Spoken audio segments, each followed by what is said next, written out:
आपण पाहत आहात नाशिक खबर न्यूज, जनतेचे हक्काचे व्यासपीठ।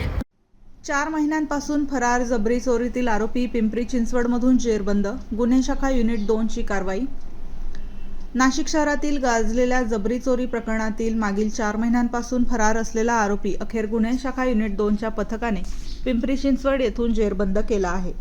23 मार्च 2026 रोजी सातपूर परिसरात गोल्डमॅन म्हणून ओळखल्या जाणाऱ्या व्यक्तीची कार अडवून 3 आरोपींनी चाकूचा धाक दाखवत गळ्यातील 2 सोन्याच्या साखळ्या जबरदस्तीने हिसकावून नेल्या होत्या।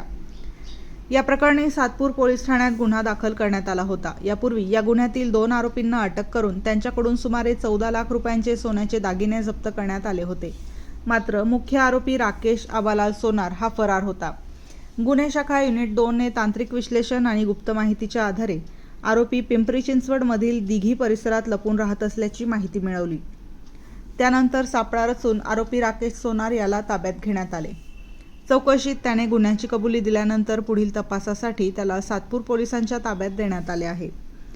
पोलीस आयुक्त संदीप कर्णिक, पोलीस उपायुक्त गुन्हे शाखा किरण कुमार चव्हाण आणि सहाय्यक पोलीस आयुक्त संदीप मिटके यांच्या मार्गदर्शनाखाली प्रभारी अधिकारी हेमंत तोडकर, डॉक्टर समाधान हिरे, यशवंत बेडकोळी, मनोहर शिंदे, नंदकुमार नांदुर्डीकर, चंद्रकांत गवळी, महेश खांडबहाले, तेजस मते आणि सुनील खैरनार यांच्या पथकाने ही यशस्वी कारवाई केली।